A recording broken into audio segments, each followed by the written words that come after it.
The road from apprentice to journey is, well, a journey. It takes 8,000 hours of on-the-job training and 750 hours of classroom instruction to become a journeyman. It's a black and white process that takes 5 years to complete.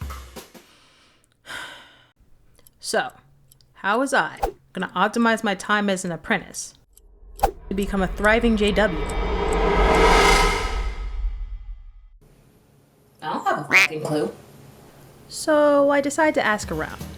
Here's some of the advice that I've gotten so far, and I think will help you too as well. So without further ado, let's get into it.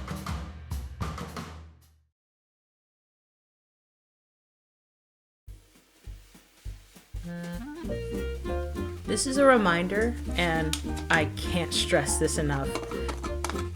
There is no paid overtime in the afterlife. In other words, yeah, pretty self-explanatory, but you'd be surprised how quickly you forget your job is dangerous. As an electrician, you are working with a powerful force that can express ship you to the pearly gates. And it's not just the electricity.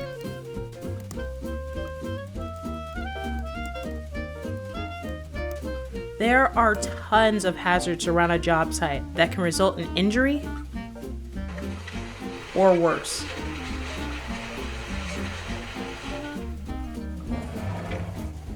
However, this isn't something you should fear, but it is something you should respect. Educate yourself on the hazards around you and how to protect yourself from them.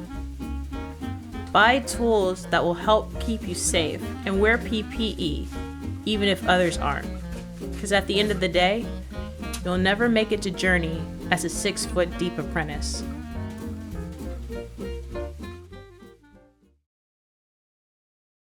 Do you remember the permanent record in grade school? It was a document that cataloged a student's behavior and personality.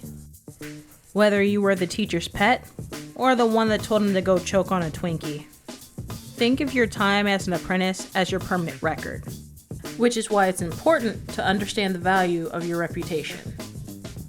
As you work, you are building a reputation that can help or hurt your career when you journey out. Contractors will reach out to other contractors for details on electrician performance. Showing up to work early with a positive attitude every day will increase your chances for opportunities further down the road. But showing up late with a bad attitude, or if you just plain stink, nah, seriously, some of y'all really need to take showers. And so will your career. So work hard and stay humble. Your future depends on it.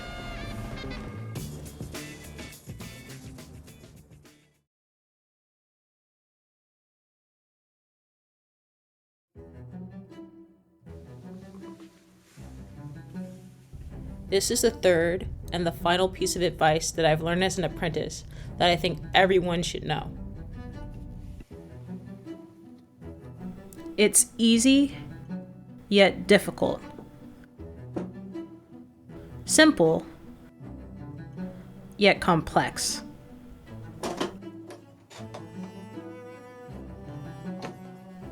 I'm not gonna lie, it's something that I still struggle with, but I think it's still important to know and to understand that as an apprentice, you need to be okay with asking for help. This is the hardest for me because I have to admit my own weaknesses and limitations, not just to myself, but to others. Add in the fact that I'm usually the only woman on a job site, I feel the need to constantly prove that I'm capable of doing my job.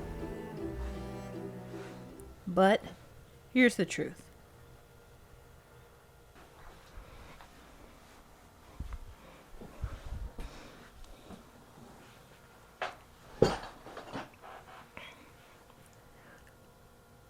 I am weak, and I have my limitations.